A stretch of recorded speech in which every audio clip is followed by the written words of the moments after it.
You, John Fitzgerald Kennedy, do solemnly swear I, John Fitzgerald Kennedy, do solemnly swear that you will faithfully execute the office of President of the United States that I will faithfully execute the office of President of the United States and will, to the best of your ability, and will, to the best of my ability, preserve, protect, and defend the Constitution of the United States. preserve, protect, and defend the Constitution of the United States. So help you God.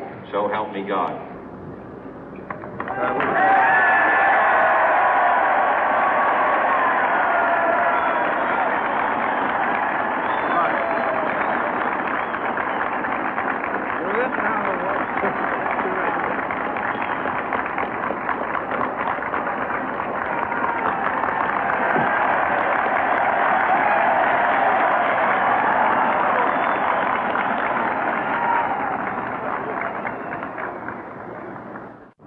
Vice President Johnson, Mr. Speaker, Mr. Chief Justice, President Eisenhower, Vice President Nixon, President Truman, Reverend clergy, fellow citizens. We observe today not a victory of party, but a celebration of freedom, symbolizing an end as well as a beginning, signifying renewal as well as change. For I have sworn before you and Almighty God the same solemn oath our forebears prescribed nearly a century and 3/4 ago. The world is very different now, for man holds in his mortal hands the power to abolish all forms of human poverty and all forms of human life. And yet the same revolutionary beliefs for which our forebears fought are still at issue around the globe. The belief that the rights of man come not from the generosity of the state, but from the hand of God. We dare not forget today that we are the heirs of that first revolution. Let the word go forth from this time and place to friend and foe alike that the torch has been passed to a new generation of Americans born in this century, tempered by war, disciplined by a hard and bitter peace, proud of our ancient heritage, and unwilling to witness or permit the slow undoing of those human rights to which this nation has always been committed and to which we are committed today at home and around the world.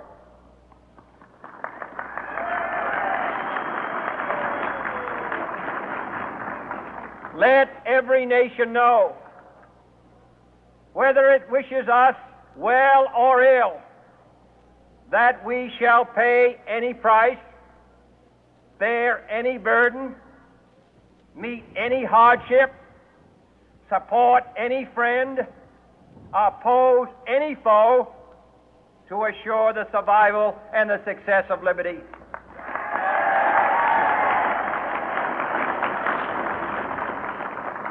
This much we pledge and more. To those old allies whose cultural and spiritual origins we share, we pledge the loyalty of faithful friends. United, there is little we cannot do in a host of cooperative ventures. Divided, there is little we can do, for we dare not meet a powerful challenge at odds and split asunder.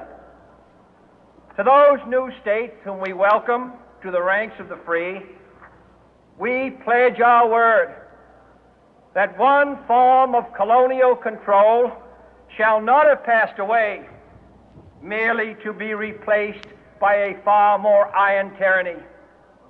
We shall not always expect to find them supporting our view, but we shall always hope to find them strongly supporting their own freedom, and to remember that in the past, those who foolishly sought power by riding the back of the tiger ended up inside.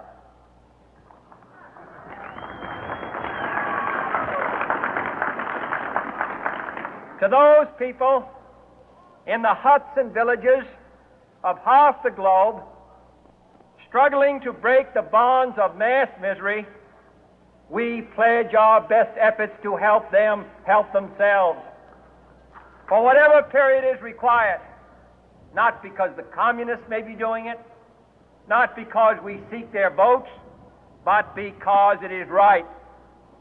If a free society cannot help the many who are poor, it cannot save the few who are rich.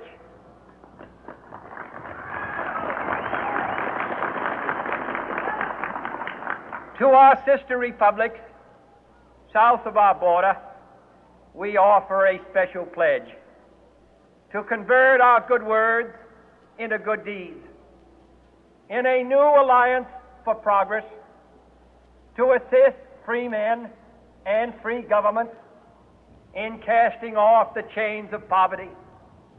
But this peaceful revolution of hope cannot become the prey of hostile powers. Let all our neighbors know that we shall join with them to oppose aggression or subversion anywhere in the Americas. And let every other power know that this hemisphere intends to remain the master of its own house.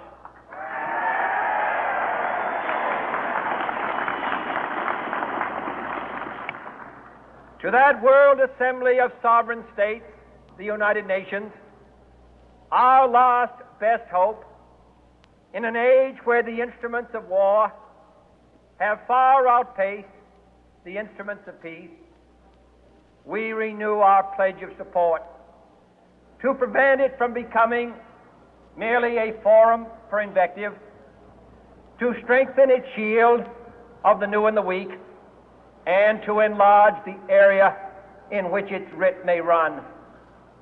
Finally, to those nations who would make themselves our adversary, we offer not a pledge, but a request that both sides begin anew the quest for peace.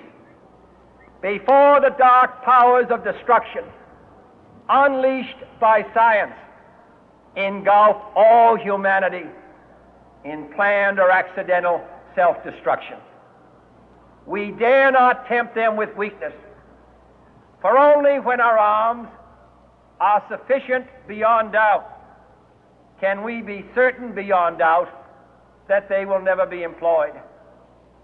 But neither can two great and powerful groups of nations take comfort from our present course, both sides overburdened by the cost of modern weapons, both rightly alarmed by the steady spread of the deadly atom, yet both racing to alter that uncertain balance of terror that stays the hand of mankind's final war.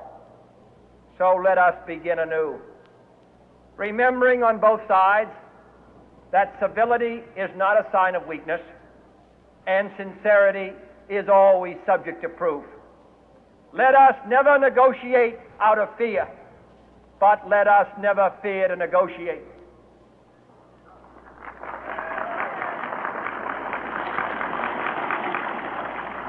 Let both sides explore what problems unite us, instead of belaboring those problems which divide us.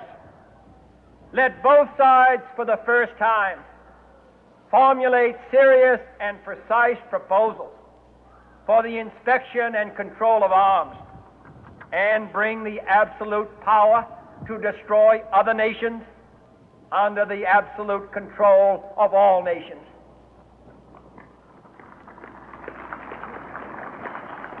Let both sides seek to invoke the wonders of science instead of its terrors.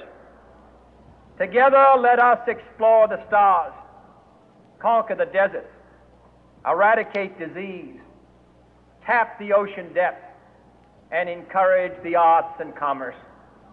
Let both sides unite to heed in all corners